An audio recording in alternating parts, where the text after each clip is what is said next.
Everybody, it's Dr. Eric Balcavage. We're back for another edition of the Thyroid Answers podcast. We have another guest today. Her name is Anke Johnson. She is a clinical nutritionist, I believe, right? Is that functional nutritionist? And she is going to join us, and we're going to kind of get into a different conversation about, trying to get a little bit more in depth about how do you figure out how to restore your health? How do you go about it? And I think it kind of goes along a lot. What we're going to talk about is going to kind of go along a lot with what we talk about in the book, and that you have to look at lots of different things. Many times we're looking at the shiny, sexy thing that's being kind of talked about in integrative or functional medicine. You need peptides to fix things. You need this special supplement that somebody created, or this unique special diet that somebody figured out different than what everybody else figured out. Stuff can help sometimes. Sometimes it falls flat because it doesn't help everybody. But that's what we're going to talk about today. And so I think you'll find this a really good conversation. But maybe the first thing to do is, Anke, welcome to the Thyroid Answers podcast. How are you doing today? Thank you. Very good. Very good.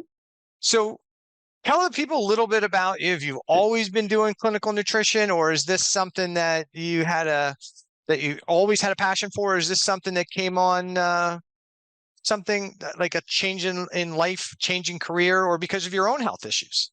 Yeah, all of the above, Eric. So I came to this, actually, I've always been a science nerd. So my background is chemical engineering. That's what I studied in university. I've worked in health and wellness as far as the fitness industry goes. So lots of kinesiology, physiology, anatomy, biomechanics, that kind of thing.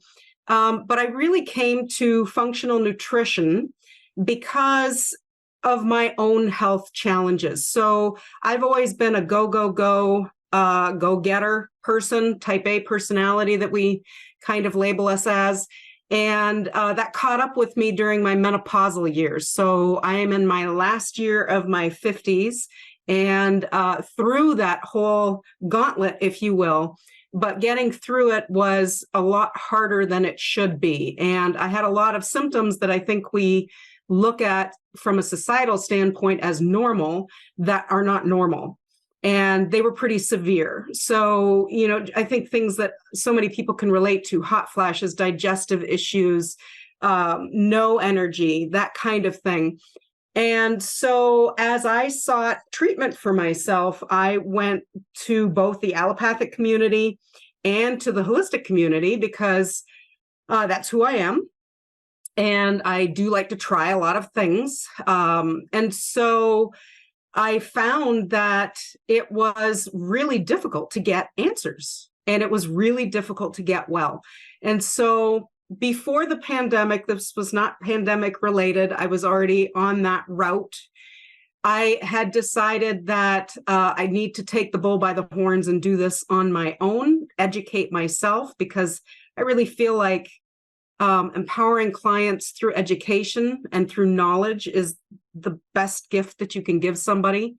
And so I just decided to become a functional nutritionist, just to learn more and more and more. And that is how I have been healing myself. And that's how I came to this. So you said you went to a bunch of different people looking for an answer and you didn't get it. I guess the question that I would ask is, what was the question? That's a good question. Yeah. So when you go, because we have different models in healthcare, right? We have allopathic medicine, we have integrative medicine, we have functional medicine. Then we have people that make up all kinds of stuff and they have different types of things. But I guess the question that's most concerning to me is, if you ask the wrong question if you ask the right question to the wrong person, they probably won't have the answer. Right. So I guess when you're not healthy and you have chronic health issues, what was the question you were trying to get an answer to? And at what point did you realize that maybe I was asking the right question, but to the wrong person? I think it was pretty early on because intuitively I knew that it shouldn't be this difficult to be going through menopause. And the question that I was answering, or asking rather, was typically a group of questions. You know, I have this symptomology. And it started here, and I've tried such and such, and I'm not getting better. In fact, I'm getting worse. And I'm doing what a lot of people, I think, can relate to. I'm eating all the right foods. I'm doing all the right movement, or so what we think is the right foods or the right movement, the right lifestyle. And I'm just not getting better. And so it was not necessarily one question. I think the lead was, I'm having issues with menopause. That's probably the leading question. And then the suite of questions that come after that. So.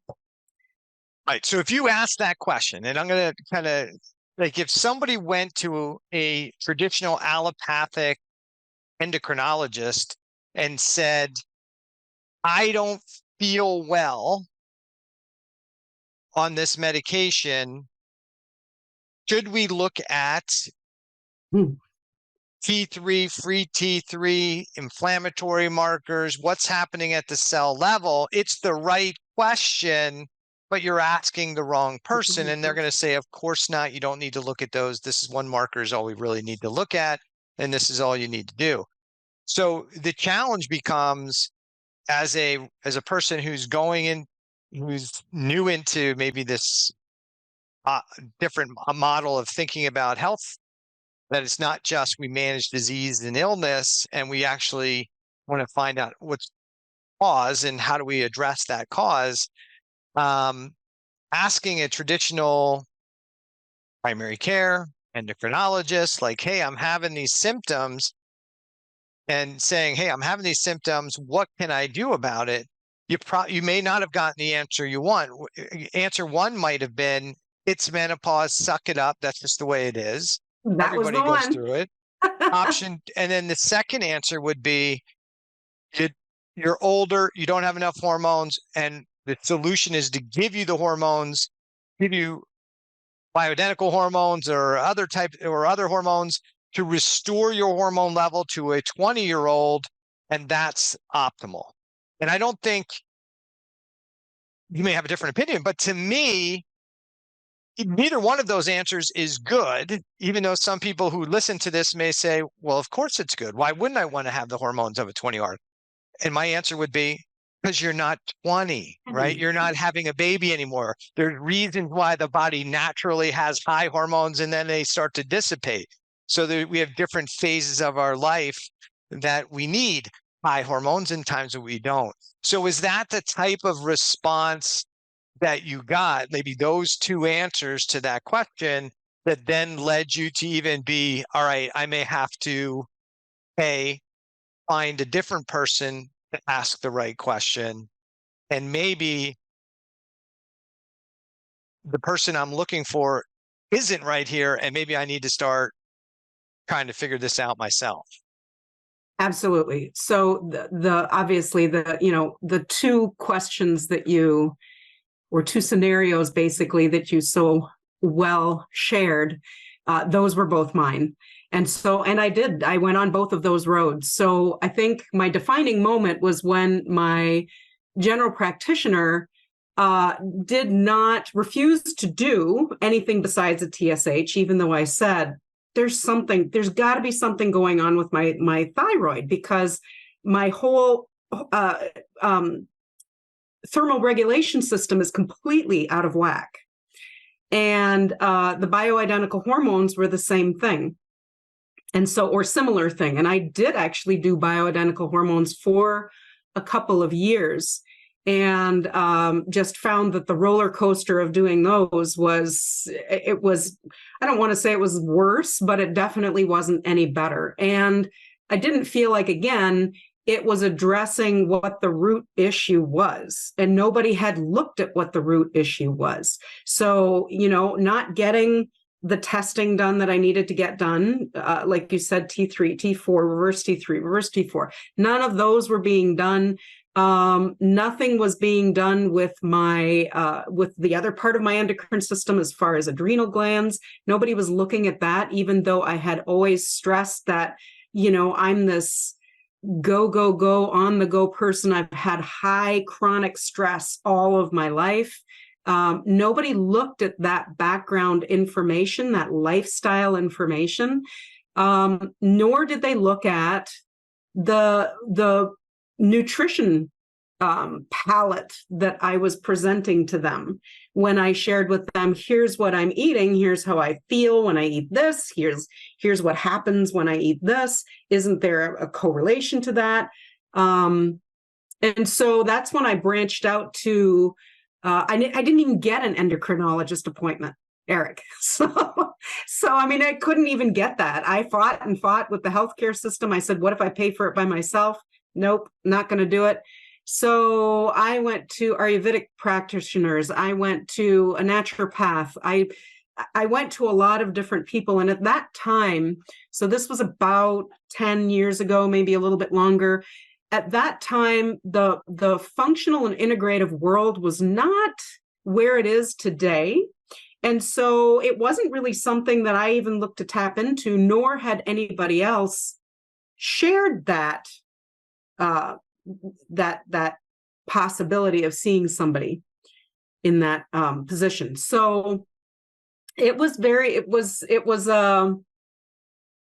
a defeating journey, because I did keep butting my head against the wall, knowing that there was something much deeper going on, suspecting certain things, and then trying to quote unquote fix them, which I have learned you don't fix things. But so trying to fix them in a way that gave me a better quality of life, because frankly, at that point, my quality of life was in the dump. I was sleeping maybe 2 hours a night because I was waking up 3-4 times a night, completely drenched, had to shower, change bed sheets, this and that and the other thing. Yeah, that's one of a myriad of symptoms that were happening. And it was frankly frightening, because I was falling apart. I'd gone from this vibrant person who was able to run miles and miles and exercise and be very fit, and be very sharp in my knowledge. That was another big piece. My brain just basically felt like Jello. The brain fog was incredible. So it was very challenging. Let's just put it that way. And I wasn't getting the answers. Yeah, and I think there's this is not an unusual story, right? This is the story that so many people that listen to this podcast and other podcasts on, it doesn't matter what the topic is that we have this assumption, there's kind of this assumption that as you get older, your hormones are going to decline. I think we all agree that they're going to decline a little bit. And I think that's more of an adaptive response than a broken physiology. Sure. But it's also assumed that all the symptomatology is just normal. But because if you're going through this time and you have these symptoms, we're just going to put a blanket statement on here that it's menopause. And the problem I've always had with that statement is, but not all women have those symptoms. Some women fly through menopause like it's nothing, right? And other people really struggle. So if it's just the drop in hormones, that doesn't make any sense, right? No. And the other piece of that is, if the solution is to suck it up, okay, I get that. If that's the way it's supposed to be, some people struggle, some people don't, just suck it up. Oh, okay. But if the other option, which is, well, let's just flood you with all these hormones, and there's no downside to that. We're not aware that even what we call the fix, which is I'll just Oh, you're not making it? I'll just put it in. Gonna work the way we want it to. Should feel fantastic. Hey, if you have the hormones of a 20-year-old, you should feel fantastic, right? Mhm. But, look at most of the 20 a lot of the 20-year-olds walking around Earth today. They don't feel good. Exactly. They don't function good, and they have plenty of hormones. So there's problems there with that model. And I think even when you come to functional and integrative medicine to some degree, you said like functional medicine isn't 10, 15 years ago, isn't where it is today. And I think that's good and bad.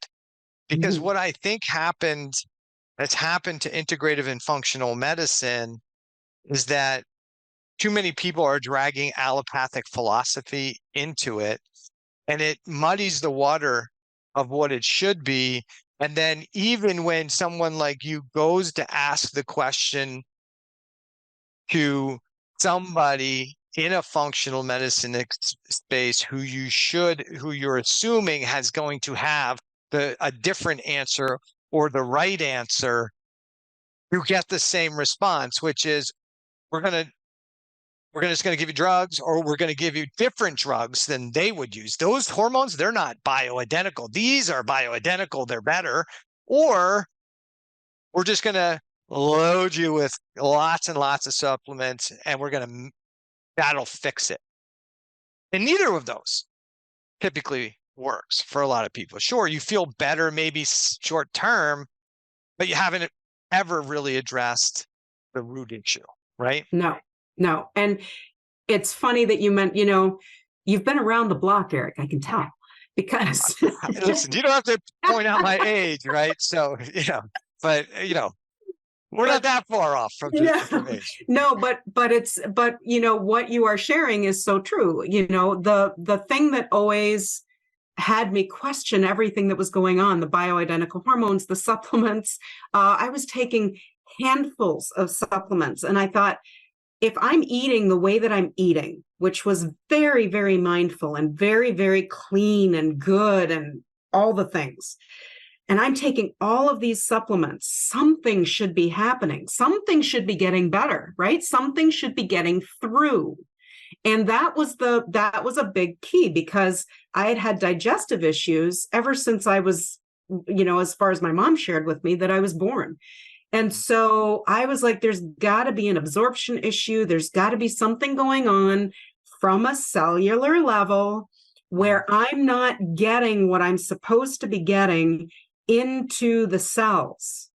And that's where things really my whole world started to open up. And of course, when I talked to certain practitioners about this, doctors, practitioners, et cetera, the eyes would glaze over and they'd be like, well, here, do this protocol. And I thought, no, this won't work. This won't work because I've been around this block before and it doesn't make sense. And that's when I discovered frameworks. Frameworks? Frameworks. All right. So explain frameworks, because some people may be sitting back there going, what does that mean? Is that a framing company? Is that where I take my pictures to get done? Like, what is that? So I knew you'd bite on that one. So frameworks are, so let's go back and talk about a protocol. So you have a certain dis-ease, or you have a certain symptom, and then that is what you could potentially be labeled with, let's say. So you have hypothyroid. And so with hypothyroid, now we're going to give you a specific protocol that should treat that hypothyroid. But they're not looking at the unique individual. They're looking at the disease. They're looking at the diagnosis that's been given. And so I don't want to say that they're completely negating the individual, because they're not. And I'm talking in generality here.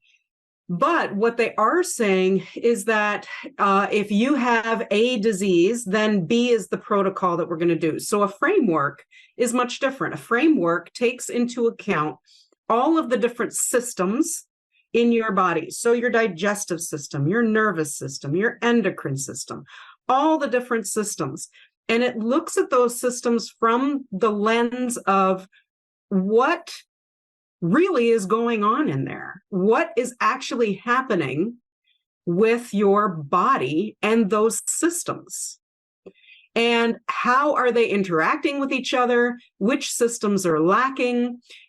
Which clues do you have in certain systems that then connect dots to other systems that give us more clues as to what the bigger picture might be for you and why you are feeling a certain way?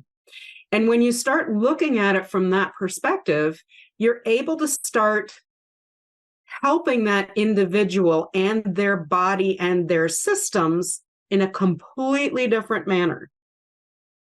And that's what shifted how I approached my personal wellness journey. So where did you get the idea of frameworks? Because this isn't like a new concept. I mean, this is this is 101 what I think functional medicine should be. It's what I talk about on podcasts all the time. It's what I talk about in my book, when I talk about to my clients, because we have to look at the 30,000-foot view, right, and make some interpretations. And too often what we've done is go to a reductionist model of health, both in allopathic medicine and we do it in functional medicine too, because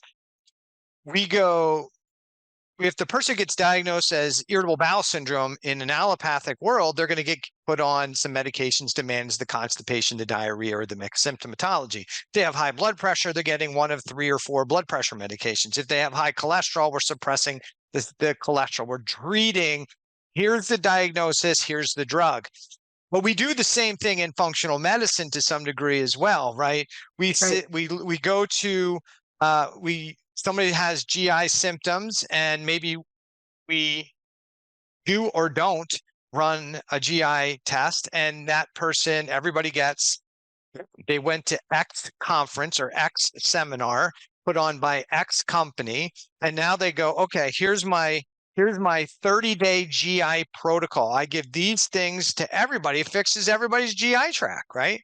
And then I have a detox protocol, which I do this for 30 days, and that fixes everybody. Oh, you got hormones? I give you this combination of your high hormones. I give you these. Your low hormones. I give you these. We do the same thing in functional medicine, so we could be really careful to not, say, oh, look how ridiculous that is, when we turn around oftentimes and do the same things.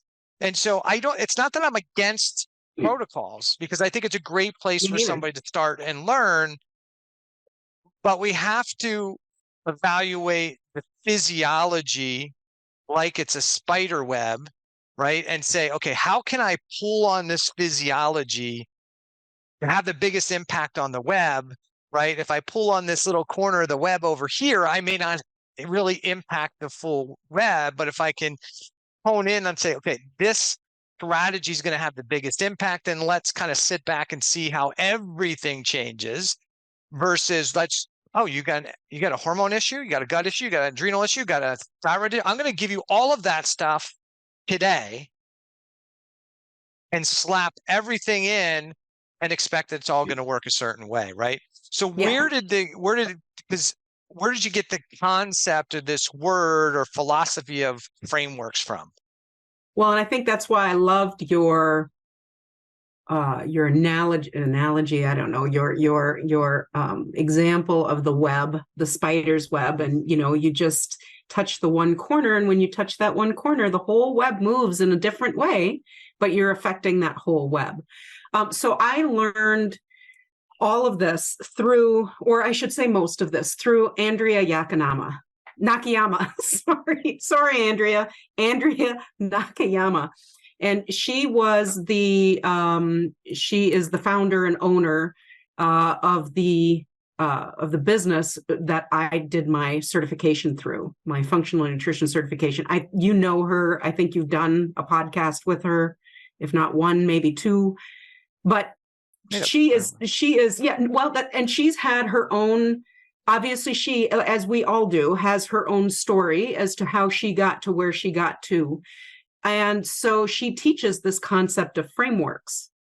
Mm-hmm. And frameworks for me, which now I've kind of brought it into my own, whether it's original or not, I honestly couldn't tell you. But in working with people, I look at frameworks as looking at the body, where it goes through, or it can go through, three kind of stages, if you will, but each of them, like the web, is completely interconnected. And so the first state is this healing state. Can your body even heal? Like, does it even have the ability right now in the current situation that it's in?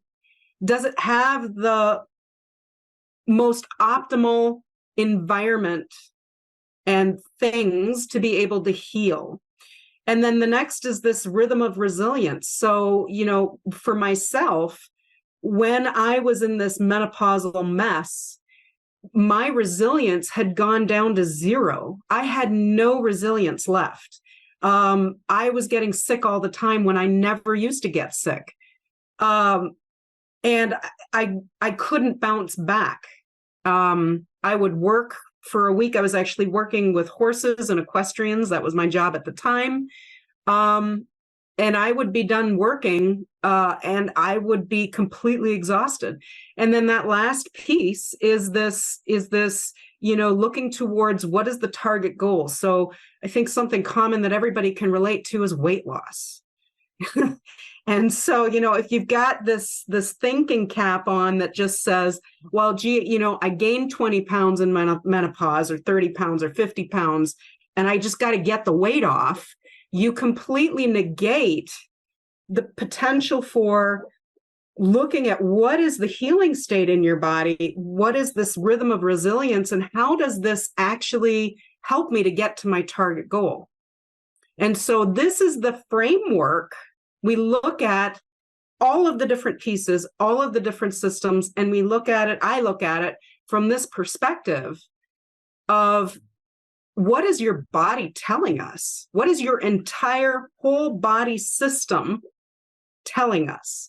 And that's where I love connecting dots. And I'm also a puzzle freak. My curiosity is off the charts. And so that's where I get really jazzed, is when I get to take somebody's timeline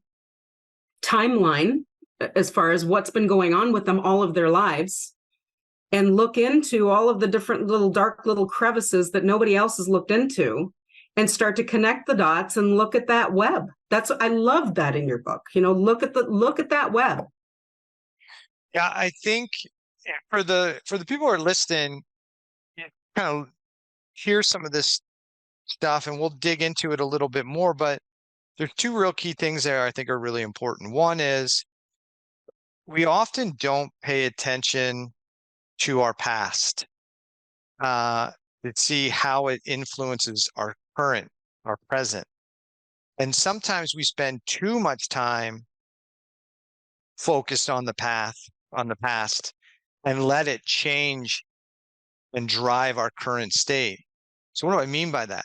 So we get to a point where we don't feel and function well, and we think it's something that happened to us in the last 2 weeks, 2 months, and we don't realize that maybe it's an accumulation of things. We always talk about the root cause. I think that's rarely a root cause, right? And more like the load over time.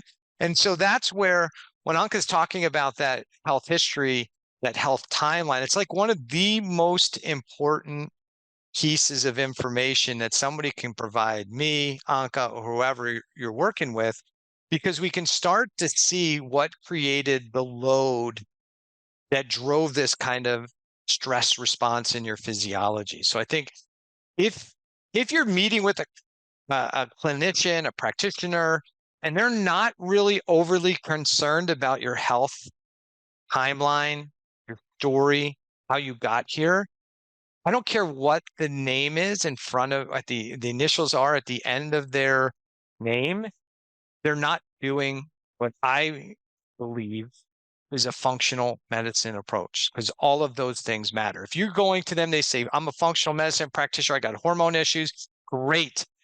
You want to see my health history? Nope. We're going to put you on these bioidentical hormones. We're going to optimize you and you're going to be good. That is a person who's practicing allopathic medicine with just different medications or supplements. The functional practitioner should really, that's going to be a key piece. And I think you would agree with that, right? Absolutely. The other thing you said that I think is really important and is that everybody wants to achieve their goal. And when you brought up the weight, I think it's a great example. So I want to lose weight. So I just have to lose it, right? So and somebody would say, well, the reason you have health issues is because you're overweight. My argument would be is that the fact that you're storing weight is an indication of you're not operating from homeostasis and low stress state, and you're not in optimal health and function. You're already into that level of stress response, and the weight gain not as simple as calories in, calories out. The weight gain is your body already telling you that it's not healthy. It's trying to store calories. And so if you want to lose weight, that's the end goal. But the question that we should be asking, in my opinion, is what is causing the body to adaptively store the calories instead of burn the calories? And that's the question that doesn't get talked about. People say, well, it's because you have insulin resistance or because you have glucose resistance. And to those people, why? That's my next question. Like, but why are they glucose resistant, right? Right. Insulin's not a bad hormone. It's doing the job. It's only one hormone to lower glucose. There's 4 to raise it. There must be a reason that that's occurring. Well, they don't exercise enough. Okay, but we have chemistry that's supposed to go, oh, we're not that active. We don't need that much food and calorie. Oh, we're storing fat, shut down the satiety, create those satiety hormones and tell the brain and the nervous system, we don't have a need for hunger.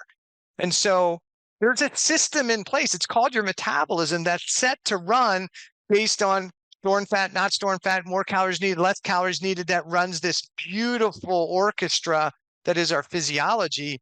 So this is a great example. And it doesn't matter the condition, in my opinion. If your goal is I want to lose weight, you should be asking, why is my body storing calories, not burning calories? If you want to fix your thyroid physiology, you have to ask the same similar questions. Why is my body adaptively down-regulating my metabolism? Is it because something just out of the blue destroyed my gland and I can't make the hormone? And if that's the case, then just giving you 88 to 100 micrograms of T4 on a given day should do it, because that's what the gland would make. And if you're doing that, instead of looking for the magical, mystical dose of thyroid T4, T3, T3O, and T4 only, start asking the question, why is my body adaptively not converting that T4 to T3 appropriately? Why would my body adaptively be trying to damage the thyroid gland or any tissue? What's the why? And I think we ask that too infrequently as the clinicians, and it's probably the question that people want answers to. It's the answer. Yes. It's the question that you really went to that person to say is, yes, why is this happening to me? And they went, it's not what I focus on. We don't know. Could be anything. And they're right. It could be anything. Well, and I'm sorry to interrupt. It was amazing because one of my what I call my outlier symptoms was, here I had been this runner, and I didn't run marathons. I ran like 5 miles 3 times a week, right? But it was all on trail, up and down hills, and I could run like the best of them. And all of a sudden, I started getting this like exercise-induced asthma. A mile in, I would start feeling like I could hardly breathe. And I thought, what the heck is going on? And I shared that. And of course, I had all of the, oxygen saturation tests and all of the stress testing and everything for my lung capacity. It has nothing to do with my lungs. The lungs were fine. So just to kind of flip back here, part of this whole framework and root cause, which now it's really unfortunate because in the trendy social media world, now root cause is being bastardized, I think, but it's the roots. but what is the terrain that those roots are growing in? And that comes back to that cellular piece. Mm-hmm. Because if the cells aren't working, the roots aren't going to work, and the tree isn't going to work, and da da da da da da da. So that's where, you know, when we look at that terrain tells us a lot. And that's where we can also kind of coming back to looking into the past of your health history. Well, it's great to look into that health history, and we want to look into it, but being a health and life coach as well, I don't want to sit in the dregs of your past. I want to move forward. And so being able to move forward means that looking at what is going on in that terrain, looking at what has happened upstream, which to me is the terrain, the past, to have us be where we are today downstream. And that comes back to, you know, muddy waters, like you mentioned. So what's going on in those muddy waters? Why did they become muddy? Where did they become muddy in that stream? Mm-hmm. So, yeah. So the person listening to this is like, all right, but what am I looking for? Like, so I talk about this, but I think from your perspective, when we think about what's driving chronic health issues, whether it's blood sugar issues, thyroid issues, all of those things that we call the signs, the symptoms, the conditions, those are the effect of a change in cellular physiology from manufacturing mode to cell defense to some degree, right? For some people, it's a slow transition. Maybe I'm 90% manufacturing and 10% cell defense. And for other people, they're like full on cell defense and manufacturing's gone to hell. But for where do you see, help somebody understand, like, okay, what do I do? You're talking about this. You're talking about the health history, the health timeline. Can't go back and change that stuff, right? So I'm not going to carry all that baggage with me like a backpack, right? No. What does that do for me? What do I do moving forward from today? How do you use that story to start helping somebody? And that's a great way to position it. It's your story. It's your unique story.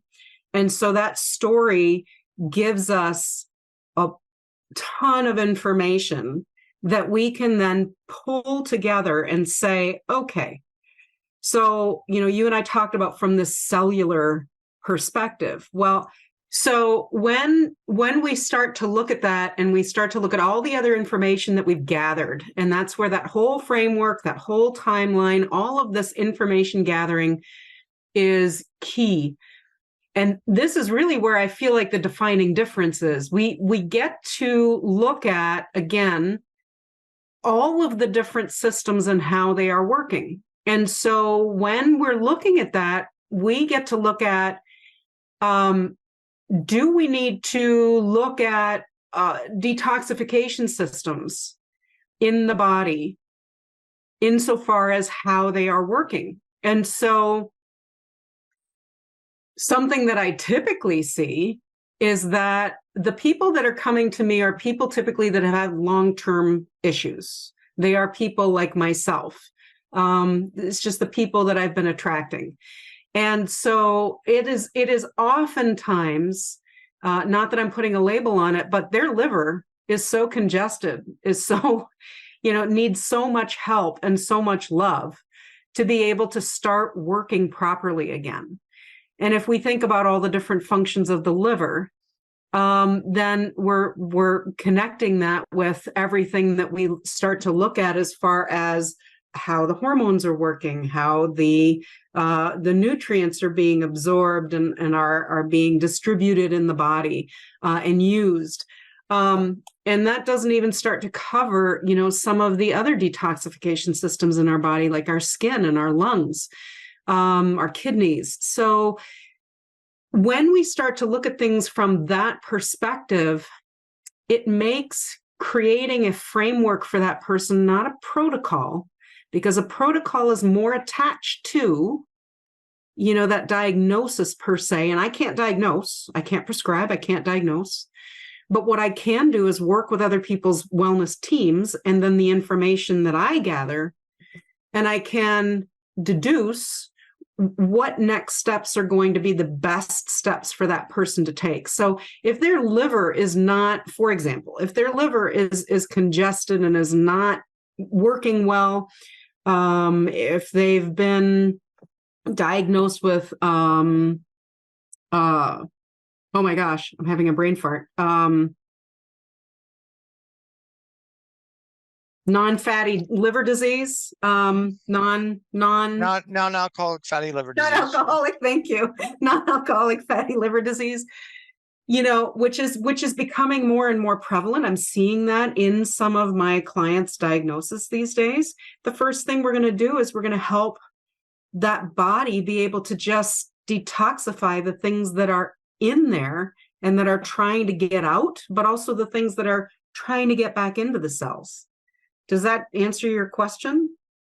Yeah, and I guess to play devil's advocate, right? Please. So I could say that, okay, if I'm the person, so you're saying, okay, the reason I have my chronic health issues is because I have non-alcoholic fatty liver disease, or I have reduced liver function, right? And then the inquisitive person might say, well, why do I have reduced liver function? Yeah. Why do I have fatty Yeah. liver disease? Right. Yeah. So we've got to be, I think the other thing we need to consider is what I'm seeing when I'm looking at the labs, is what I'm seeing actual malfunction or dysfunction, or is oftentimes what I'm seeing the adaptation? And then at some point, Yeah. what happens is the adaptive changes, or what we often talk about, the allostatic regulation, does become dysfunction and then continues or contributes to the overall picture of why we have chronic health issues. So the issue would be in maybe the case of fatty liver, non-alcoholic fatty liver disease, we might say, okay, you've got non-alcoholic fatty liver disease, so we have to address this issue. So then we'd say, okay, well, but why would I have non-alcoholic fatty liver disease? Well, if I have some reduced mitochondrial function impacting the liver due to maybe I've got compromised, I'm dehydrated, not enough water. That's affecting my biliary function, and it's creating some congestion, my biliary congestion. It's leading to stone formation. And because of that, now I've got bile acids backing up into the liver, creating some liver damage, right? Sure. Maybe I've got some non-alcoholic fatty liver disease because I have reduced levels of thyroid hormone at the particular impacting the liver. And now I can't generate as much energy through the mitochondria because the mitochondria is downregulated. So now glucose and fats coming to the liver can't be used appropriately, and so now those nutrients are being stored as fat inside the liver, and that's contributing to the non-alcoholic fatty liver disease.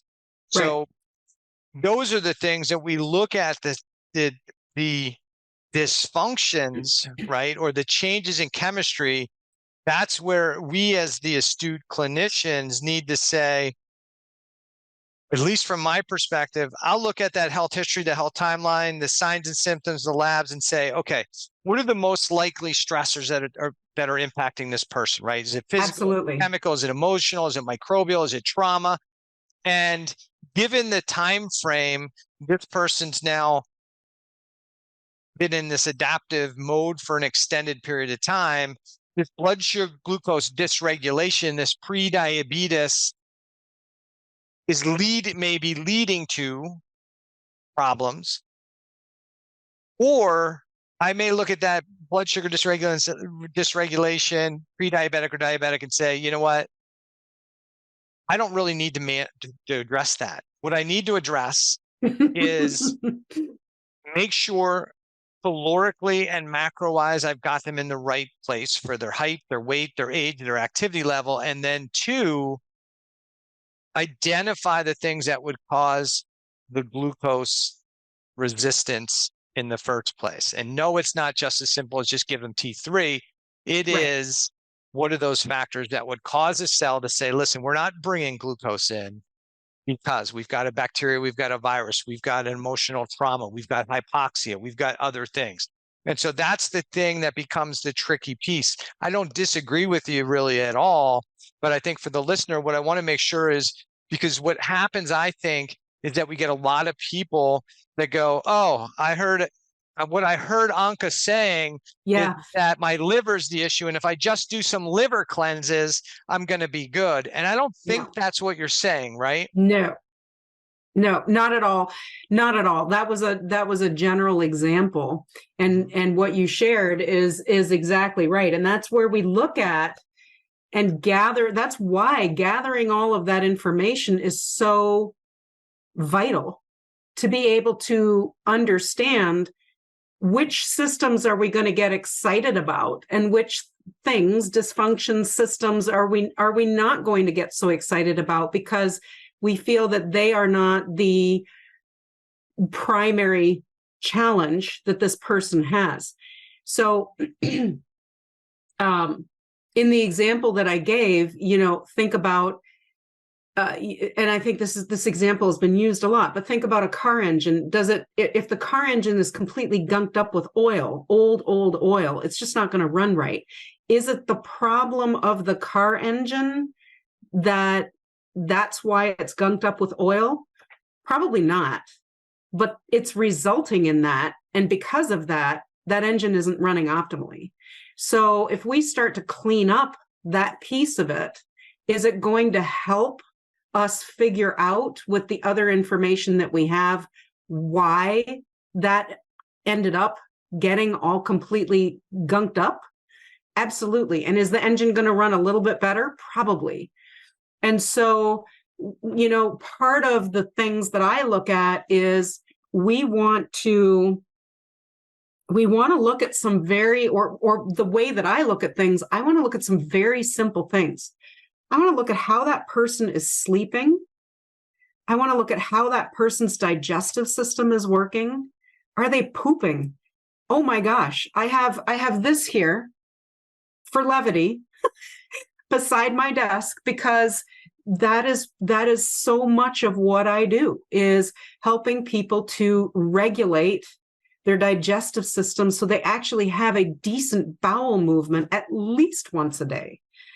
And then the other piece is what you talked to, is blood sugar. And I'll kind of tag inflammation onto that one as well.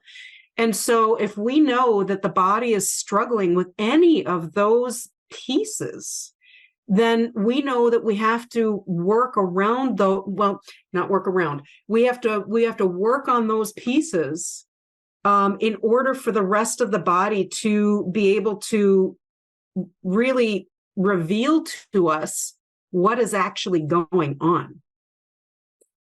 So when we have this myriad of symptoms that are coming in, and we do our best to look at what is actually going on and what we want to start with, then for me, when I'm looking at those systems, if somebody isn't sleeping well, for example, all of the systems are not able to do what they're supposed to do during that period of rest. All of the other systems, the digestive system, the nervous system, the endocrine system, they can't do what they're supposed to do if they're not getting the however many hours of rest that individual body needs every night. And I agree. But again, the listener's going to listen to that and say, yeah, Anke, if I could get 8 hours of sleep a night, don't you think I would? Absolutely. So what are you trying to tell me? Like, I can't get 8 hours of sleep. So how am I going to, is the sleep disruption the problem, or is the problems I have disrupting my sleep? Could be, it depends. I'm gonna blanket it with it depends. So I'm going to use a recent client case. So this client, we started doing a castor oil pack on her liver nightly. And we started to do a specific recipe for an Epsom salt bath that I like to use for detoxification. So through the skin, through other organ systems, and dry brushing. So I had this individual start to do these things 3 days on, 2 days off with certain things, not the bath every night. But so we were looking at, we have so many things that you've already done and so many things that you've already tried, and you're still feeling this way. Certain things have improved. And because they've improved, we look at that too, and we say that there's another clue. But in order to kind of dismantle the dysfunction even further, let's look at what if we support these systems from this specific detoxification methodology, if you will. And the person came back to me 4 days later and said, okay, so do you think any of this would be affecting my sleep? Because I am sleeping so soundly, like I haven't in so many years. My answer to her is, yep, we're affecting that. So that's another clue. That's another dot for us to connect. So the issue becomes, and I think this kind of goes back to what we talked about, and I asked you that question for a reason, because you're correct. It depends. We not only do we need to look for what are the things creating this kind of load on the cellular physiology that creates this adaptive change in physiology and the stress response and this allostatic regulation. But then the other thing that we have to be aware of is what systems have become compromised as a result of that allostatic regulation. And do we need to support those tissues to come back from this allostatic regulation, which it can get stuck in. It can become the new normal operating mode. Some of the systems do need to be supported again. So for your example of liver dysfunction, maybe that person had some type of stress response that resulted in decreased conversion of T4 to T3 that impacted the liver. And so now they were not able to use the glucose and the fats effectively, and they're being stored in the liver, and the storing of the fats in the liver creates more inflammation in the liver. And now between the mitochondrial dysfunction, the low T3, the inflammation, now we can't detoxify and push and develop appropriate bile. And now the liver is really struggling. And so when at night, a lot of these things occur, and because at night the system is really pushing to try and support these processes that don't really function well, and maybe we still have reduced energy physiology because of the abnormal dysfunctional tissue, we have maybe the original trigger to that is gone. Maybe that was a virus. Maybe that was a bacteria. Maybe that was a trauma. The trigger is gone, but we're stuck with the altered operating mode. And the body is trying to make the normal detoxification pathways and the normal kind of circadian rhythm of that function work, but it's dysfunctional. And so by then doing some alternative ways to support detoxification, we unload the liver a bit, help clear some of those things that are continually building up in the system, creating more stress because they can't get out. And now the person's able to have less stress on the system. The body's able, that normal detoxification pathways can start to recover. And now the sleep can start to occur, right? And I'm sure that's along the lines of what you're thinking with those processes, right? So that's the key is we want to look for the shiny, cute object, the Epstein bar, the whatever, the other thing that constantly is there. But sometimes the thing that is that shiny thing isn't there anymore. We're treating ourselves or our clients like it was, Well, I was exposed to mold when I was 13. How old are you now? 45. Well, guess what? Unless you're still in that environment, it's probably not the mold from when you were 13. Now, could that have triggered the adaptive change and you've had problems since? Yes, but don't drag this mold concept with you that I'm toxic with mold for the rest of your life. You may not be.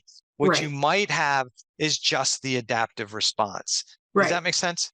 Absolutely. And that's I mean that's also I think what a lot of people talk about when we talk about layers. We're peeling back layers. And Mhm. sometimes that bright shiny thing that we're looking for, as you said, is gone. Sometimes that thing is under so many layers you can't see it. And so when you're starting somewhere, one of the things that I always take into consideration a lot is at what point is this person how exhausted are they in trying to heal their bodies?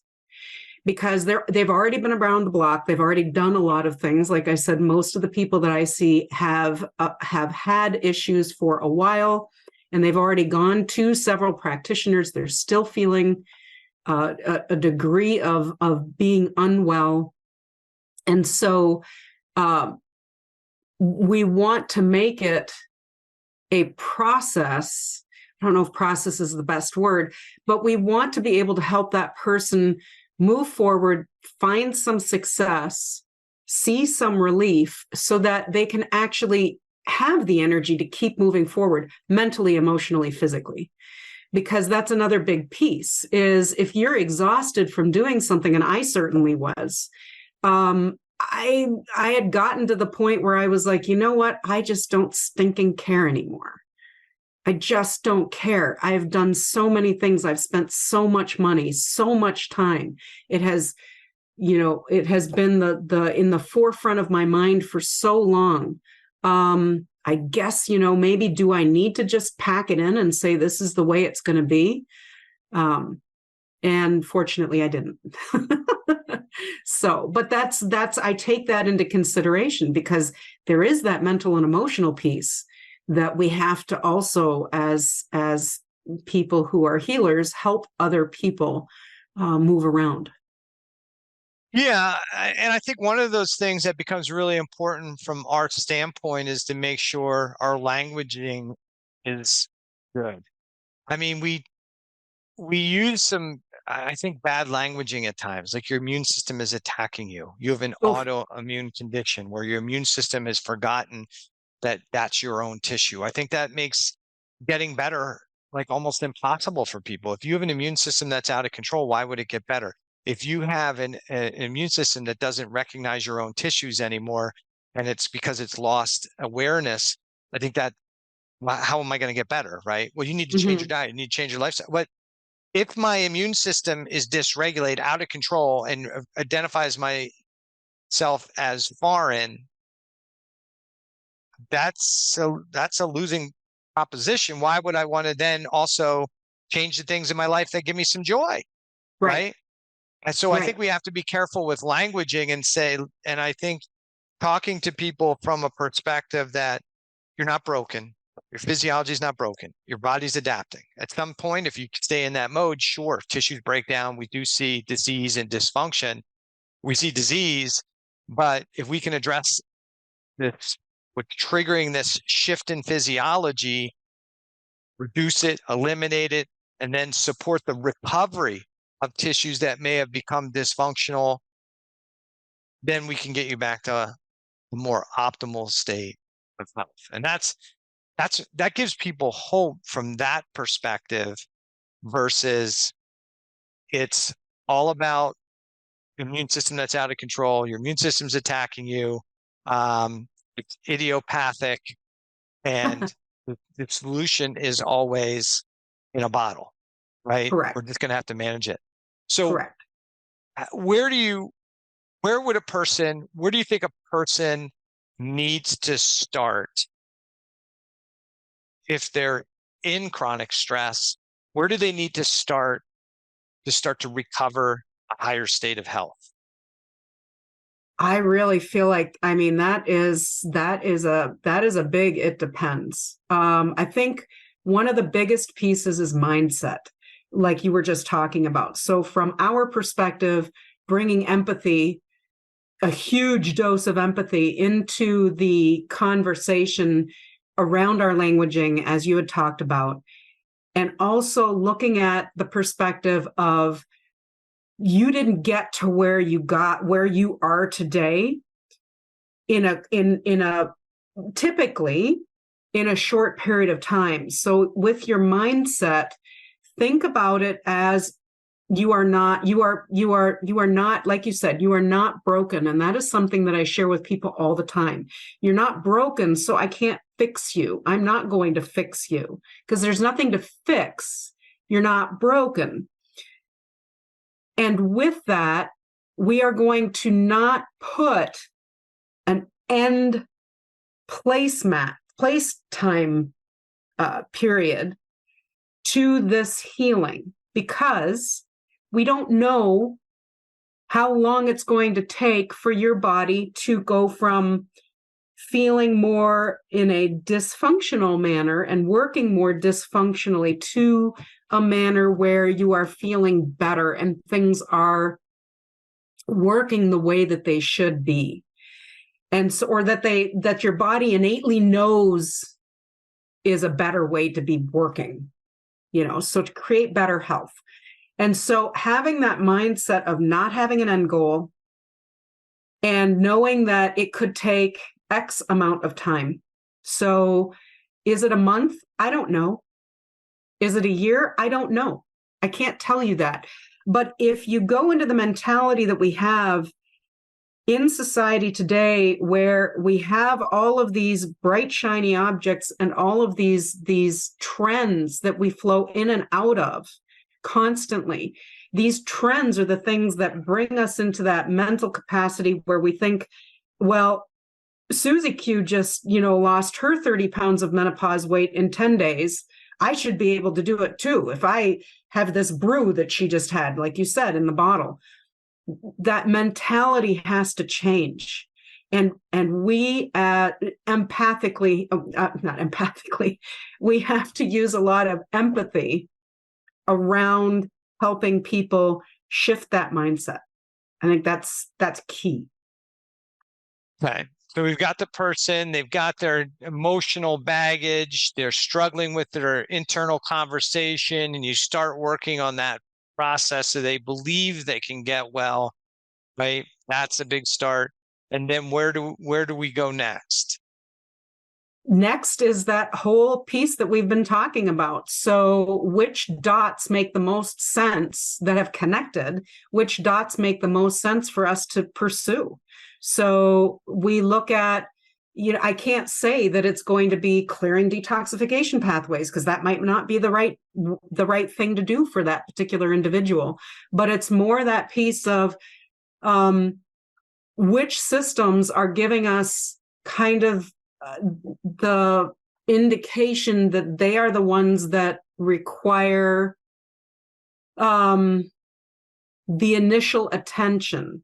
And so coming back to, what I talked about here, the sleep, the poop, the blood sugar, the inflammation, does this person have such significant pain that they can't sleep? And that pain is actually causing issues to their digestive system to shut down. I'm going to start looking at the pain. How can we help relieve some of that pain? So I guess that would be my thinking in how I'm starting to help somebody. Yeah. So, and I think that's kind of taking that kind of holistic approach. Where can I start with somebody? So I think the other thing that for a lot of people who are struggling with chronic health issues, I think the person that where Anke's kind of at is even maybe after where I think you could start and take a look at for yourself.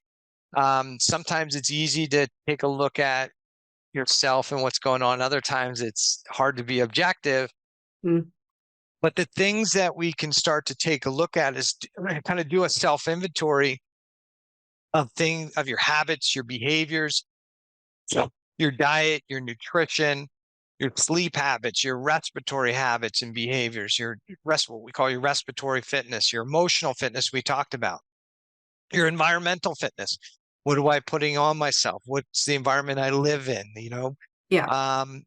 And take some inventory of what's contributing to your load, right? Because Right. what we talked about, this stress and this allostatic state. And when you're in that high stress load state, you're not in healing mode. No. And so the challenge is that we often assume that when we want to help somebody, that if we give them this B formula, it's going to support their detoxification pathways, when in reality, it may support an immune inflammatory process, not the process we want. And that's sometimes where, if my listeners have heard me say this over and over, people are like, well, I'm sensitive to B6 because when I take it, I have an allergic response. No, you're not having an allergic response to B vitamins. You consume and need B vitamins every day. You're getting them. The issue is you're forcing supraphysiologic doses of B vitamins into a system and expecting it to do what we want it to do, and not being aware that the cellular physiology may be like, listen, I know you want me to use that for manufacturing, but I got this fire over here, right? So that's where I'm putting resources. And so the analogy I typically use is that, imagine you had kids and you sent your kid up to their room and you went up 2 hours later. Is it possible they may not clean their room? And the answer is yes, right? And you would see, like, but I sent them up there with the intention to clean their room, right? And they had the intention to go up to their room and play video games or do something else or read a book. Just because we want something to happen doesn't mean it's going to happen. And so the cells and the tissues and our physiology works to protect itself. So the food we eat, the nutrition we put into our system, it's not guaranteed, just like the medications may not do what we expect them to do, but we go down a different path. We call those things effects or side effects. They're unintended consequences, but it doesn't mean you're allergic. It doesn't mean it's broken. No. What it means is your body used it differently than we intended, right? And that's a clue. In my world, that's a clue. That's another dot. Mm-hmm. So if your body is using it this way, why is your body using it this way? Right. And so we learn a lot from we give change their diet. That diet's terrible for me. Why? Because when I do that, I get bloated. Okay, so let's talk about, what are the foods that create the bloating? What are the foods that cause loose stools? What are the foods that make you feel good? Which are the ones that don't? We learn from those things. Exactly. When you give somebody a supplement, they say, this makes me feel like this. Okay. Well, given what we gave you, given what's going on, that would be an appropriate response. But if it's a little uncomfortable, let's reduce the dose. We don't need to push it that hard, right? Exactly. Instead of eating it raw, let's cook it really lightly. Instead of doing, yes. But raw is better. Raw is better. That's why I'm doing raw. Right. That's what somebody might say, right? Sure. And gee, I haven't had that one before. No. Right. But yeah, yes, raw might be, first, why do you think raw is better?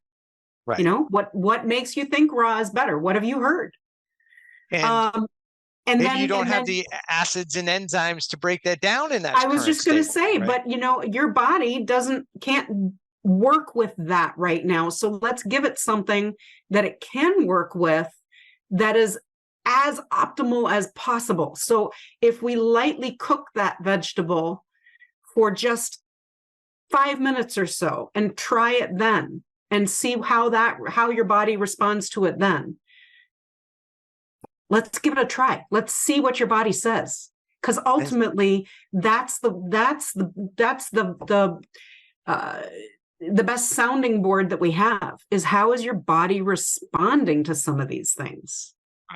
And I think that's where functional medicine should be. And to some degree, sometimes we don't do that, right? We we don't ask the better questions as to what mechanism of action may result in that occurring. And because then if we Right. can understand the reaction and we can understand the chemistry that have created that, then we can kind of reverse engineer the process and say, Exactly. oh, we have a problem here. I wasn't aware of that, but putting that in there, now I understand why that is. So we did learn something from that experience, Always. good or bad. We learned something from the experience. And it would be nice if every formula that's created affect everybody the same way. It would be lovely. I don't think if if if every protocol worked across the board, I think I'd be the happiest camper ever, right? It would be perfect. I think all of us would, because we wouldn't Yeah, have issues, right? right. Because we'd be able to match the protocol with the issue and off we go. Yeah. So, but it doesn't happen that way. So No, it doesn't. that's the thing that's really important. I think it's too for the people that are coming to functional medicine. Many times they're used to a model where you've got high blood pressure. I give you a medication. I manage the medication. I've only got 3 or 4 options, right? Right. It's one of Right. these 4 meds. Right. Versus in functional medicine, you might come and say, okay, what's the supplement I need? And a true functional medicine practitioner is probably going to say, I don't know, because that high blood pressure is probably got 5 or 10 different reasons for being elevated. And my job isn't to lower the blood pressure. My job is to address the 5 or 6 or 10 things that are driving an activated sympathetic nervous system that's increasing the blood pressure. The blood pressure is the sign, not the thing to mask or manage. That isn't functional medicine. What we really want to do is say, all right, we got high blood pressure. Let's go through the list of things that may be addressing it. Is there a gut issue? Yes. Okay. 70% of the immune system surrounds the gut. That may be something we have to address. You have a lot of emotional stress in your life. Yes. How do you like your job? Hate it. Okay. Check the box. Right. And so Right. we've got this list of 15 or 20 things that could be driving high blood pressure up. And now Right. our job is to start working on all those processes to say, okay, that job, hate it. Great. Can we change it? Yes. Good. Let's start making some changes there. We can do that. Now let's move to the next piece.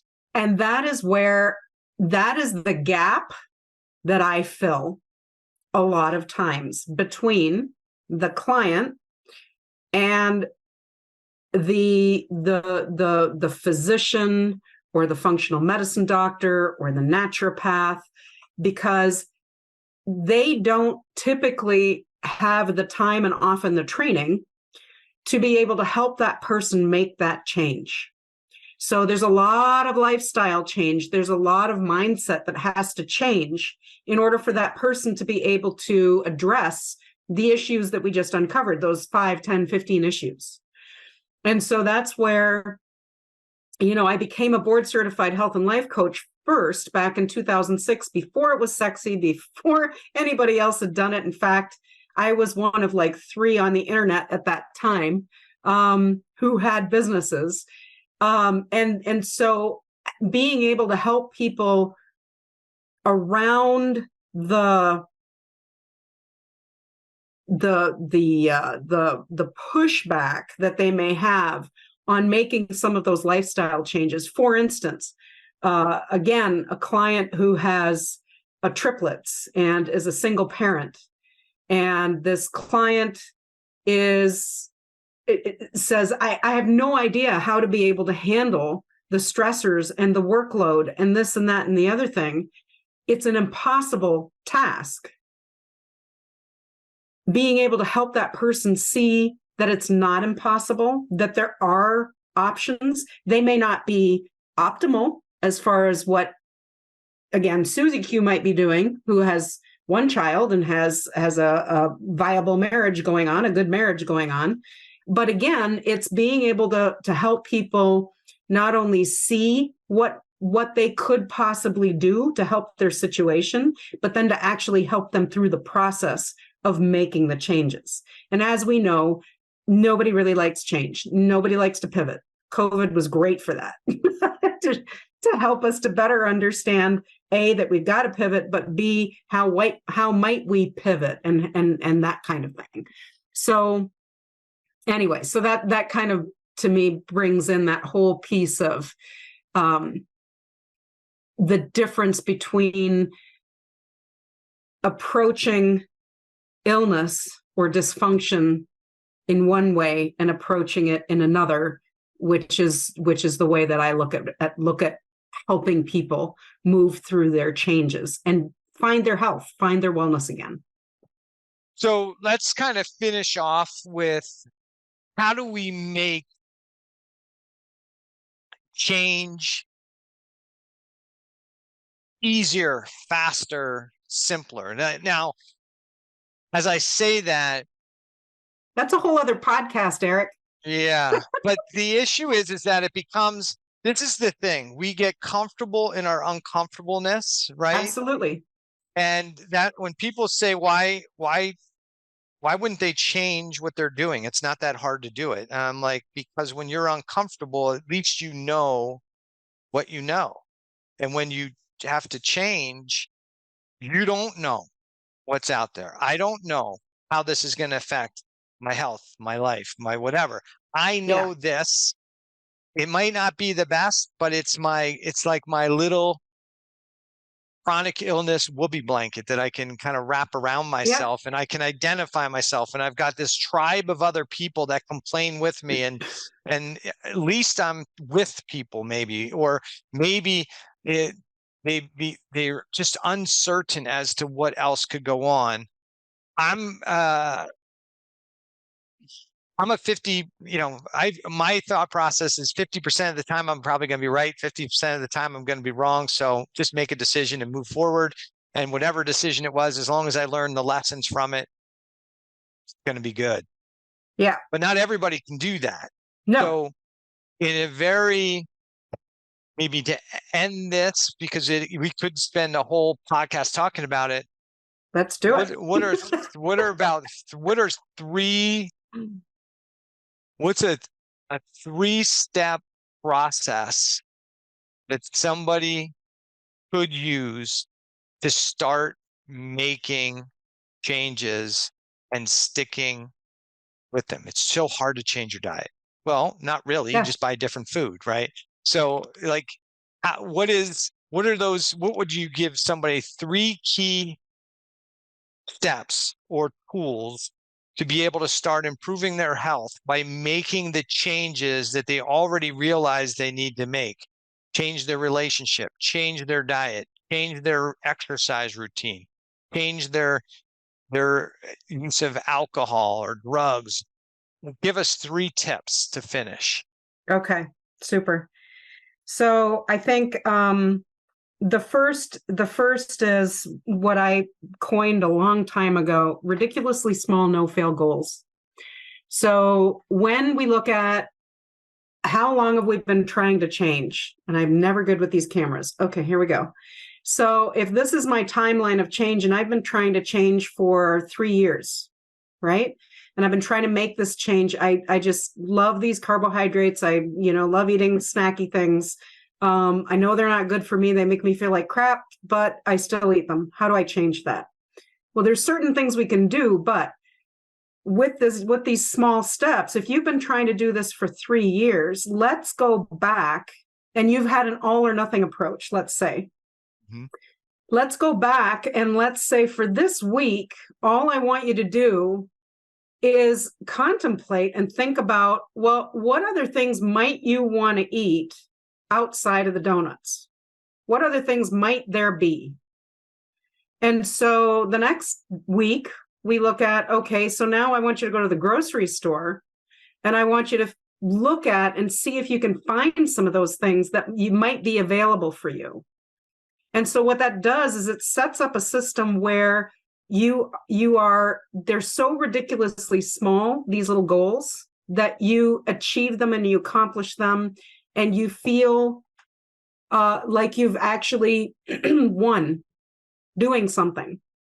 And so when you feel that way, it has you, instead of feeling very uncomfortable, like you said, in that uncomfortable zone, you're doing two things. You're learning, you're educating yourself, and you're moving just that smidge out of your uncomfortable zone into a zone that actually brings you into learning, which is where we want to be. That, excuse me, that expands, it expands your knowledge base, it expands your education. And so as we keep going, what if I show you that within a month, you could be eating 2 different foods that are going to be just as yummy to you as the donuts were, but they're going to be serving your body completely differently? How would that feel? That would feel great, Anke, because I haven't been able to do that in 3 years. It has been a struggle. It has been a job, and doing this and doing these small, little, ridiculously small, no-fail goals every week, I feel like I win every single week. It makes me feel good. Mm-hmm. So that would be the first. The second is when you're in that uncomfortable comfort zone, you lose sight of, like we've talked about, the bigger picture, where you lose sight of what is actually available to you.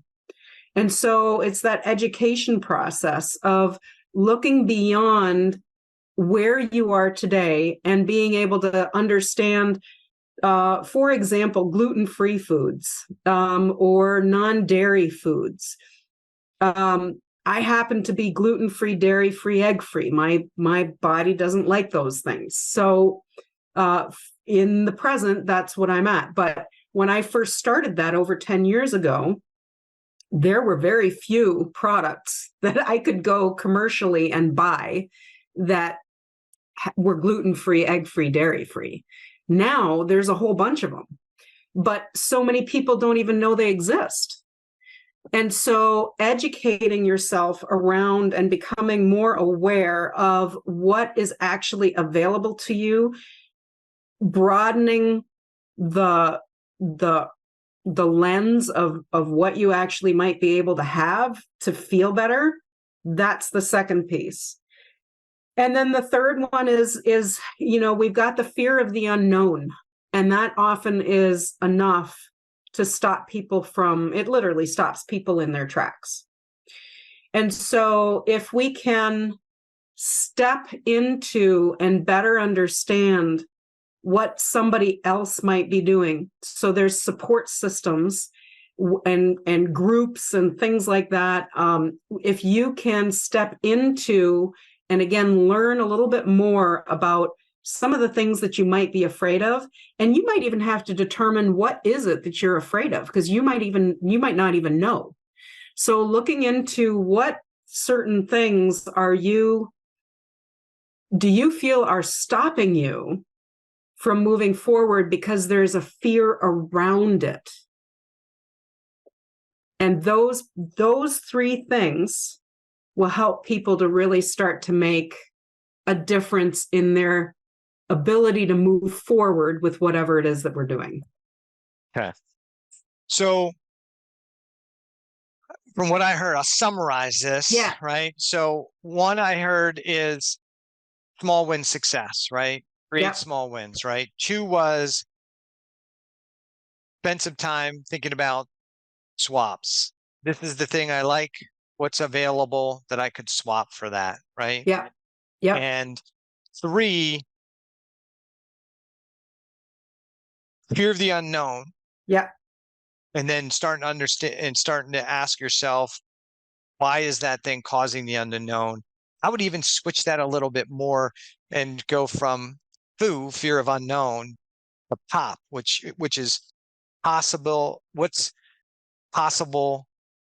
I can't even think, but what's the possibilities, right? The power of possibility. And so if you're focused on what could possibly wrong, keep in mind of what is potentially possible. Right. Right. Right. So when we think about, if I change my diet, nobody's going to invite me over to eat because I'm a pain in the butt, right? Or The possibility might be because you switched your diet, somebody else may say, oh, I'll eat like that. I can cook for you like that. And maybe they not only will eat the same thing they just made for you, but maybe they'll realize that they feel better the way you ate, and maybe you'll change somebody's life, right? But what if Right. I quit this job that I hate? Well, maybe I won't get another job. Maybe the next job will suck, or maybe the next job will be the real dream job of your life. Is that Yeah. possible? So the power of possibility versus the fear of the unknown. And so I Right. think that's because sometimes we don't. I think sometimes we don't realize that work of trying to figure out why we're fearful is uncomfortable, right? People are Yes, like, absolutely. I don't know why. I don't know why. I don't, right? Right. You don't want to uncover the thing that's that's really creating. Sometimes that's conscious, sometimes it's unconscious. Right. Sometimes we're hiding that for a reason. But sometimes I think it's just as easy, instead of the fear of the unknown, is helping that person stay. What about the potential of the possible? What if you did change that and you felt better? Would that be well, yeah. What if you changed that job and you were happier? Oh, what if you did leave that partner who makes you miserable? But I might be out on my own. I may not have money. Or you might actually meet the real person of your dreams. What if you just open up to that partner and let them know, oh, they might get mad. Or they might say, you know what? I have the same feelings and I'm glad you brought it up, right? So what's the Right. possible, right? What's possible? The power of the potential issues that occur, those are the things I think we need to sometimes keep in mind, right? Absolutely. And I think that that kind of brings up we tend to sit in the pain. The pain is easy to sit in because it's painful. And so whether that's physical pain, emotional pain, mental pain, but the ability to be able to flip the switch and look at the possibilities that are typically infinitely much more vast than the pain points, that's really difficult to do. And so that kind of, again, we can't talk about it right now, but that is also a big piece of scarcity and, how we look at the world and how we look at scarcity and abundance in our world. Mhm. And that in and of itself, there's a lot of little exercises that I do around things like that help people not to have to go deeply into I have a fear of, and it's uncomfortable for me to be there, whether conscious or subconscious, but rather here's the experience I'm having you do. Now let's look at this experience. Now, what did you do and why did you do it? Oh, I see a pattern. Mm. And so it helps people to understand what their patterns are from a way that is very safe, very non-judgmental, and very awareness building and telling for that person. And it helps them to be able to look at it from a perspective of this isn't shameful or I don't need to feel guilty about it, but rather this is an aha moment for me and how interesting I can actually move forward out of this. Mm. So Yeah, and I think that ties into like in the book we talk about habitual fitness, like the habits that we do on a day in, day out basis that we think we don't even think about, right? We just do right. them and we, Yep. we don't realize why we do them, how that affects our health and our well-being. But many times when we really look at what our habits are, what are the things I do every day? Well, how do I think? How do I function? What am I doing? What am I spending my time doing? When we really dig into those habits and ask why we do them, and then we look at what we want to have, and then we look at the habits, there is a disconnect between what we really want and what we really do. And many times we're in it, we don't even realize, oh, well, I have this goal, but it doesn't match with my habits. No wonder. I'm upset. Right. I'm frustrated. I'm angry. I'm irritated. I got two things that are incongruent. So Right. do I really want this, or do I want to maintain these habits? Right. I want Right. this. Well, then you can't have that. Oh. Yeah, exactly. And that may make us change our thoughts about what we want, and that's Right. fine. Or it may make us change some of these habits when we really get that granular, that habits create what we want, right? Our habits create our life, our current state. You are where you are because of everything you do, Right. right? And it's interesting because I ask clients two questions when we first get started. What are you willing to do? And what are you not willing to do? Mhm. And I don't ask those for them to be questions that are black and white, but rather the answers that we get from those questions are going to help us determine how we're going to approach certain things, but also what you just said. You can't have what it is that you want, the goal, if you're not going to change the habits, because that is that whole definition of insanity. Mm-hmm. And so we can figure out how are you going to better reach one or the other, taking into account what you're willing to do and what you're not willing to do. And I have seen 9.9 times out of 10 people change what they're willing to do and what they're not willing to do from that initial time that we talk about it to when we start working together, because they have aha moments and realizations that they can't keep doing the same things and get a different result. Yeah. And so for too many of us for so long, we just aren't aware, and we create this disconnect between those two things. So listen, I'm glad we had the conversation. We do need to wrap this up today.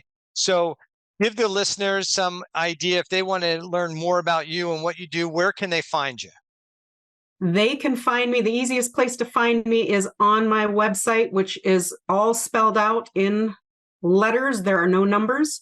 forwardandupwellness.com. And or they can look me up, Anke, Anke Johnson, spelled Johnsson. And those are the two easiest ways for them to reach me. My website has everything on it, from scheduling a discovery session to everything that I do. And if they have any questions, there's a contact me, as well as all of the resources that I have. And I continue to add resources to that. So this will be one of them as well. Awesome. All right. Well, I appreciate you coming on the podcast. In the future, you're more than welcome to come back on again, and we can get in depth with maybe a concept. Thank you. Because we were kind of a little bit all over the place today. Yeah.